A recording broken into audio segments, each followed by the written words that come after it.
My guest today is Dr. Moussa Blimpo, who teaches at the Munk School of Global Affairs and Public Policy at the University of Toronto. Prior to this position, Dr. Blimpo was a senior economist in the office of the Chief Economist for the Africa region at the World Bank, where he worked on policy-relevant questions relating to economic development in African countries. Welcome, Dr. Blimpo. Thank you. Great to be here with you today. You've done very interesting recent work on the intersection of climate change and associated energy transition and development in African countries, and I want to get to that shortly. But before we turn to that, let's talk about your work related to development challenges in other areas. Let's start with something very fundamental, access to electricity. As you have indicated in your own work, only about half of the population of Africa's 54 countries has reliable energy access. Clearly, this is a significant impediment to economic development. What are the most fundamental obstacles to expanding energy access?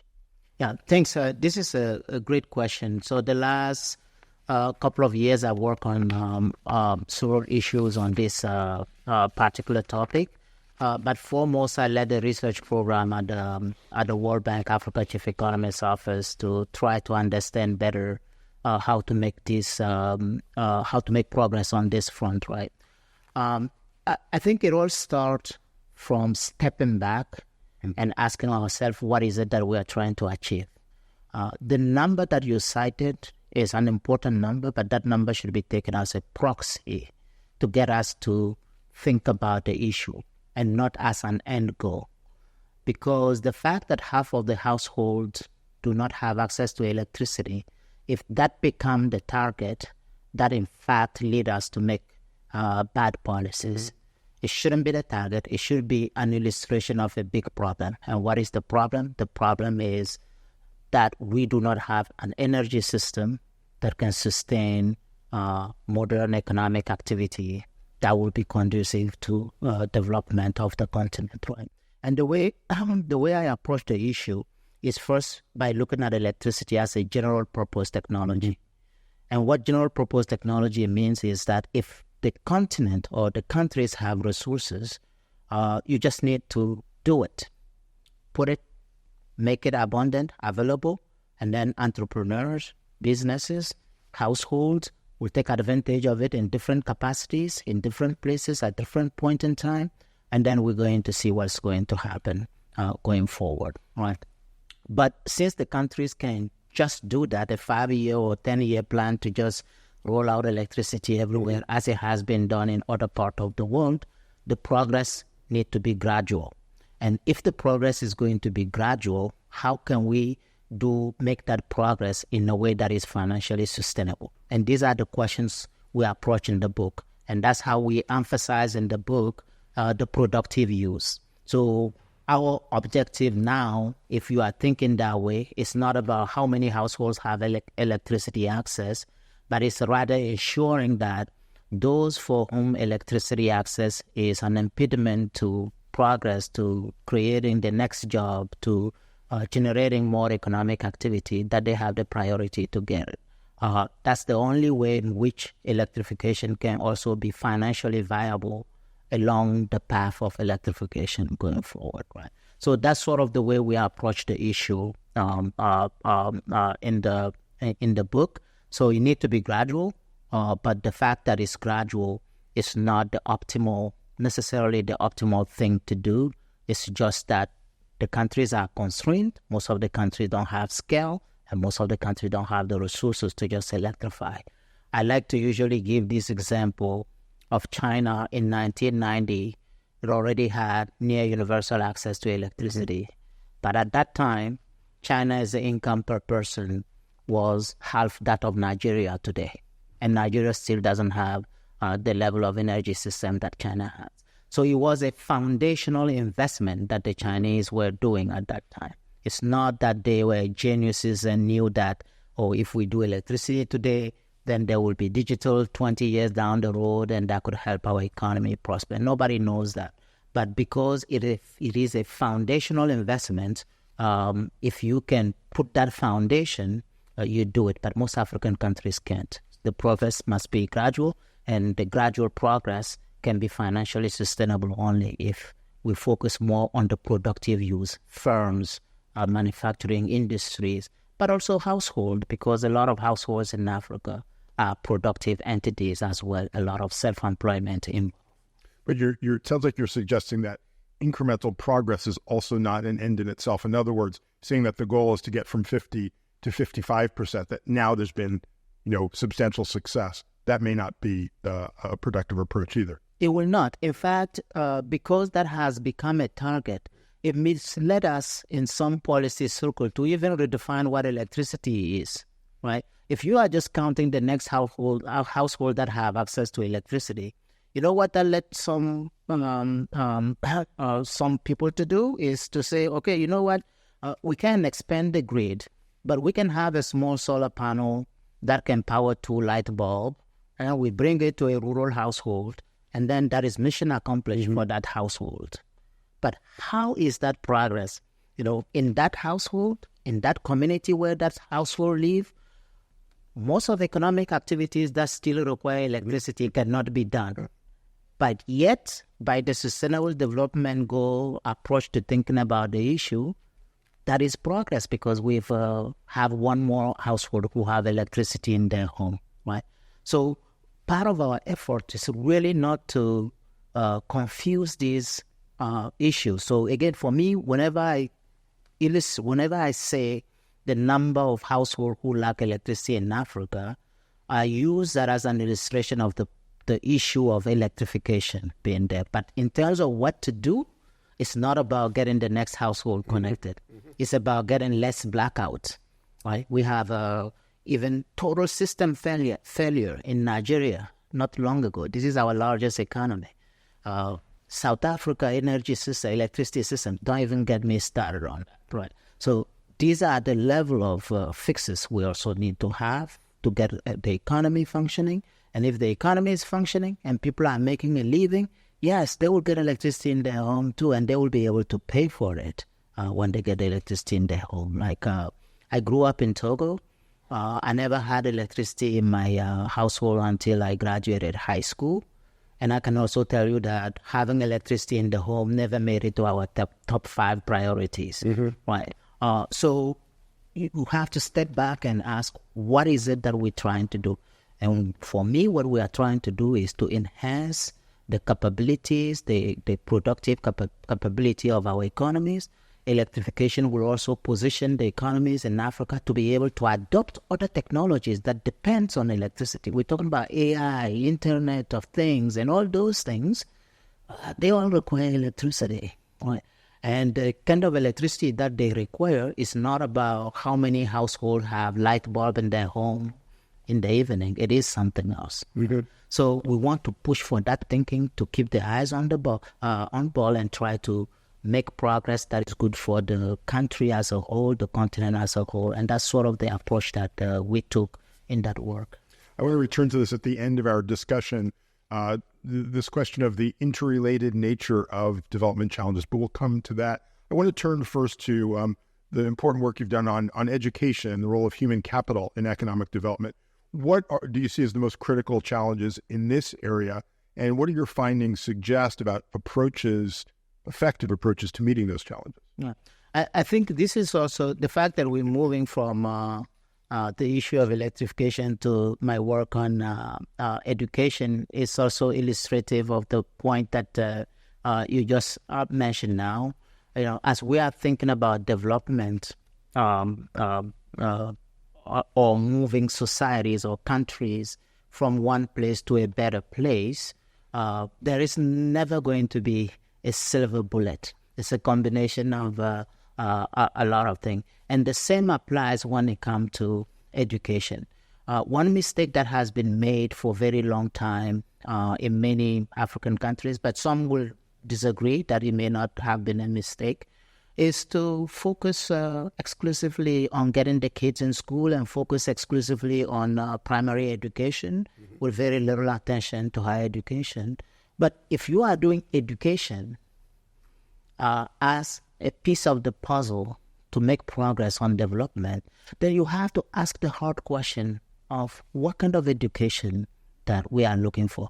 What is the mix of education that we are talking about? What is the mix of the skills that are needed? And there are a lot of trade-offs involved in there that people aren't bringing to the table. So my work on education is looking at two fronts. One is, first of all, the quality. We've seen that for 3 decades, we got kids in school because that was a visible, clear target and objective, observable. But then we are seeing that they're not learning. And the question is, okay, was this worth it? It could still be worth it. But the emphasis now is really about improving learning outcome. And my work tends to focus on the demand side of the coin, like parents' involvement, children's own incentive to study. Ask yourself at 10 years old or 9 years old, what is their incentive to actually work hard at school so that they can get a job 15 years down the road? I don't think that's what 9 years old have in mind on a daily basis. So therefore, if the parent aren't involved, if the community, if the society isn't set up in a way that incentive is available to all kids, we're going to get some divergence, right? So some kids will not have any of that support, that added incentive, and others would. And to illustrate that, I ran a study a little over a decade ago in Benin, where I just went and told these kids, if you do well at the end of the year, I'm going to give you a gift. That's it. And that was enough to achieve 11 percentage more passing rate. But just given that incentive, somebody care that doing good is something that you can be rewarded for. Right? Those kids who are fortunate to have a household with parents who are educated and well off, they get these kind of incentives all the time. Mm-hmm. It could be, some of it is even monetary, others is like just a pat in the back, or a thumbs up, you got an A. All those things matter. So a lot of my work focus on that demand side, like the children, the parent, the community, the school, and how that contribute to improving learning outcome. And now, when it comes to looking at the education system as a whole, it is a balancing act, and I was part of a report at the World Bank that actually has that title. That is a balancing act, right? Like the worst thing we can do is to pretend that there is no trade-off, which is that we want to have everyone have a Ph.D. and high quality. No, it's just not going to happen. We're going to have to fund higher education, vocational education, secondary, primary, and what is the balance in terms of resource allocations and all that.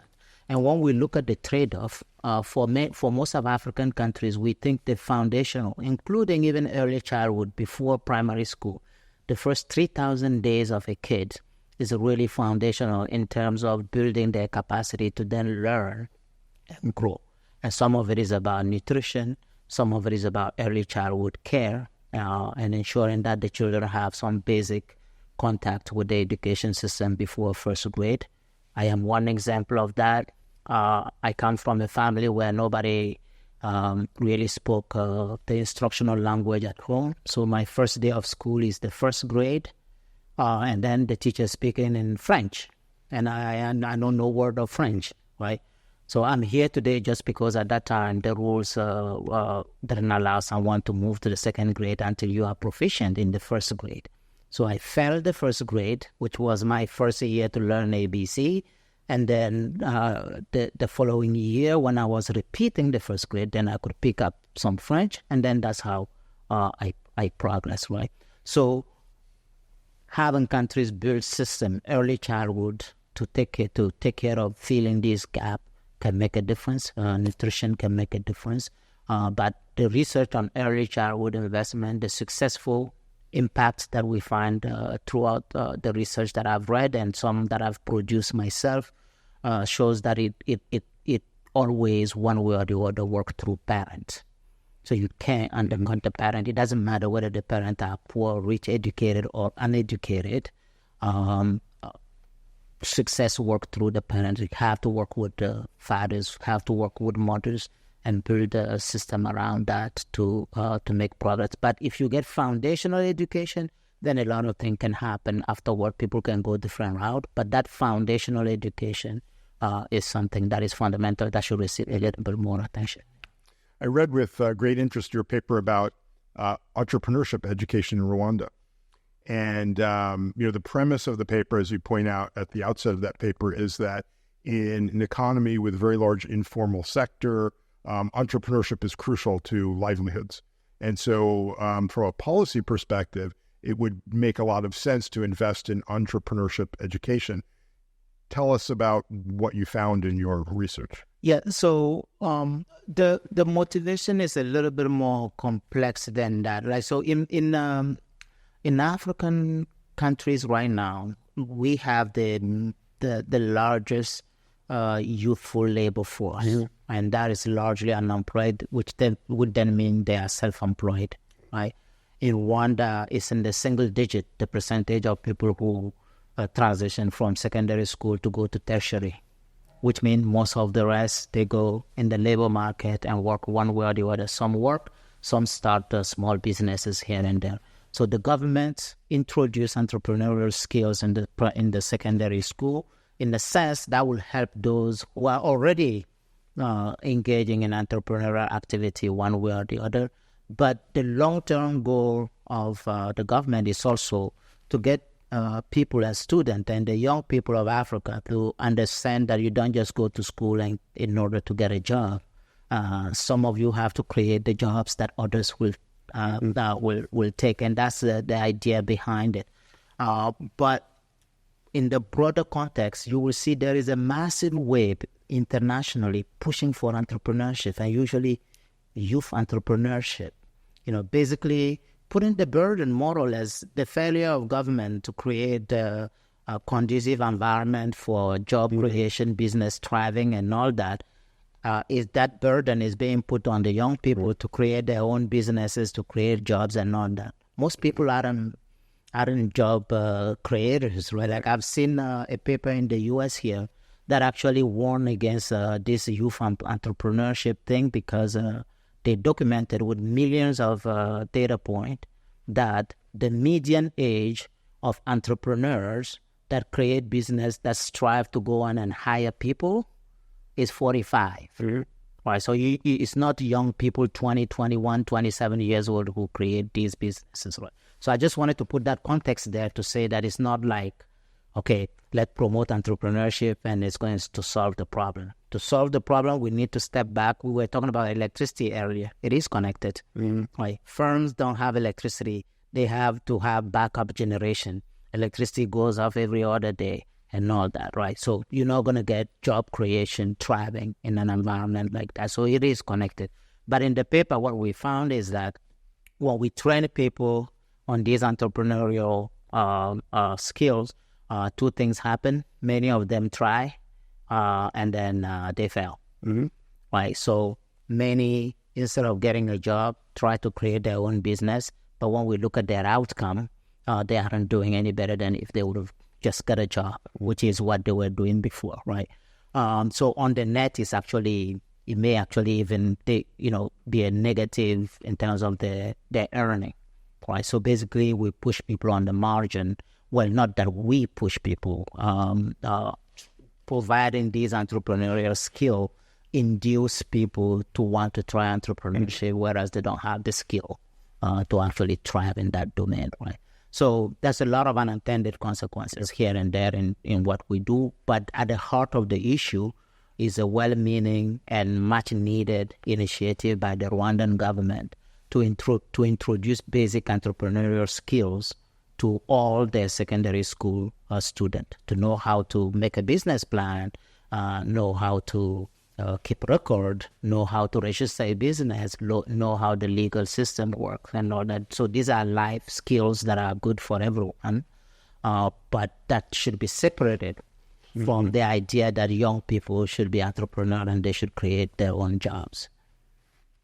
So some of your recent work looks at the relationship between energy transition modeling, especially since the 2015 Paris Agreement, and the relationship with attention to development outcomes. You find that there's a disconnect between these two literatures. So first of all, what's the nature of the disconnect between the literatures? The nature of the disconnect is, the source of the disconnect is that these two literatures are evolving almost in parallel, not talking to one another. Mm-hmm.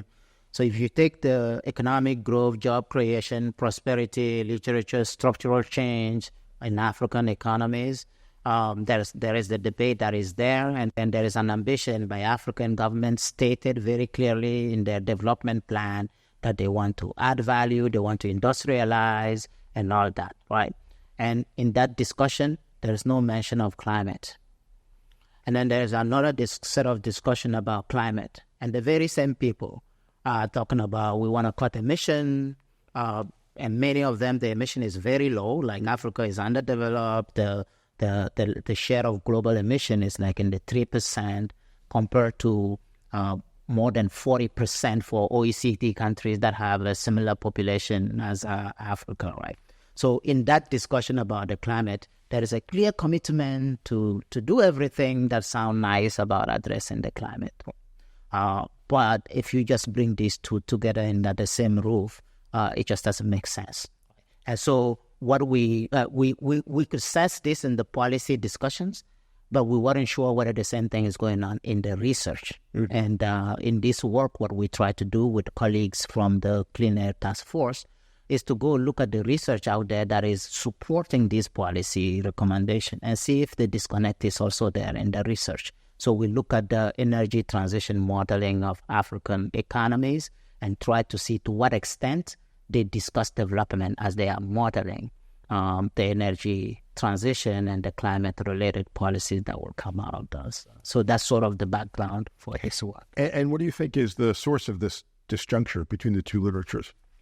Well, I just think maybe more collaboration. I mean, that's my best guess. I think more collaboration between cross-disciplinary, multidisciplinary approach to the issue will go a long way to address it, at least on the research side. Right. On the policy side, I have very different idea in terms of what initially I thought, the political leaders didn't know what they were doing. They weren't doing the math carefully. But now I'm also realizing that, African countries want to develop. When you look at the level of development, the level of challenges, child mortality, employment, electricity, of all things, like electricity is not a new technology that we are waiting to figure out, right? Like half of the continent doesn't have electricity, right? So the leaders, they want to make a big change, a big strive on the development front. And you can see that in their development plans and all that. So why is it that they are saying things on the climate change side that may not be consistent with that same development goal? I think the reason is that they just want the money of those who condition funding on climate. Mm-hmm. And they tell you what you want to hear, right? And that's what we want to promote. That's what we want to fight against, so that the discussion on climate and development come under the same roof, so that we make progress. It's possible that the progress will be slower, but it will be real progress. We don't want to make massive artificial progress that isn't progress at all, right? So on the policy side, I think there's a lot of hypocrisy that is going on. On the research side, I think it's a really collaboration, because I've spoken to some colleagues, African, who are very technical, who know how to model this energy transition and who have modeled it and who are even in the background modeling it for international organizations that I know, but they are not economists. The person I'm talking about is not an economist. And I am an economist, but I can't do anything of what he's doing. Uh-huh. And then we had a conversation. Within a minute, he was like, wow, okay, I didn't know this. Like, okay, so I have to be careful, right? So I think bringing different skills, political science, economics, sociology, together under the same roof to think about these issues can get us to do better in terms of the prescription that we put on the table. No, that's interesting, because in the research world, that's been a problem that universities have been dealing with for decades, right? Multidisciplinarity, interdisciplinary cooperation, and universities are still striving to overcome the barriers to effective interdisciplinary work. But turning to the policy side, this leads perfectly to my final set of questions, and that is, a unifying theme of your work, I'd say, is that policy interventions in individual areas, including some of the things we've talked about, typically don't gain much traction without associated measures in other areas. In other words, development challenges are complex and multifaceted. This would seem to make development challenges quite intractable. How would you respond to that, and what might be a way of kind of cutting through that intractability when individual policy solutions or policy interventions don't necessarily bring about sustainable results? Yeah. So, in fact, I would say that this is, with the little career I've had so far, I would say that this is sort of an identity of mine to think about development through that lens, right? We all can be expert, right? You go ask someone about, what is going to make a big difference in Africa, and they tell you, oh, you just need to get up agriculture right and all that. Look at their background, they're probably agricultural economists, right? You ask someone, they're like, oh, human capital, you get human capital, and, yada, yada. And then that's just because all they know is education, is human capital. That's what they've been working on and all that, right? And that is potentially a problem because it can get us to misallocate resources in a way that is not optimal for the country. Now, quite understandably, some of these choices are not technical; they are political. If I have $1 billion today in Nigeria, and the question is whether I should give that in cash transfer to the poor, or I should build a highway linking Lagos to Abuja, that choice is not purely technical choice. It's a choice, and it's the same thing goes back to China. When the time China was building some of their infrastructure or electricity, or building up the energy system a couple of decades back, if you do cost-benefit or trade-off or a development analysis the way we do it today, it wouldn't have made sense. It would make sense to just help the poor then. So there is trade-off. And that trade-off is not a technical issue, it's eminently political. But we cannot ignore that as a development practitioner. And because of that, we can't recommend things just because that's the only thing we know. So in my approach to it is we have to, each of us, and it's not even about multidisciplinarity here. If you are a researcher and you intend to engage in policy, then you have the responsibility to know more than just your area of expertise. Nobody's asking anyone to be expert in 25 different things. You are expert in your area. You can help solve technical problems in those areas. But the moment you are asking people to put more money in that area, without having any knowledge at all about how that money would have worked in other areas, then, you become potentially part of the problem. So that's why my profile is one where, I pursue interesting questions, regardless of whether it's connected to my previous research or not. This paper I presented today here on climate change, I've not done anything on climate change at all. I just identified that this is a hugely consequential issue. And I don't understand why some of the recommendations that I read about the energy mix, I've even seen some models saying that Africa is going to be 100% solar. Like, looking at it, I'm just like, okay, am I the crazy one here? So I team up and do a systematic review, and then I see where the issue, where the challenges are. But I'm not expert on climate modeling or anything like that. My deep area of expertise is more on the human capital side and the intersection of that with the labor market and how people do further down the road. So have expertise in one area to help solve the technical issues in that area. But to engage in broader development policy, then you have to be curious on what is going on 20 different areas. I'm not a macroeconomist, but I have to know the basics of monetary policy. I have to know the basics of the fundamental of fiscal policy.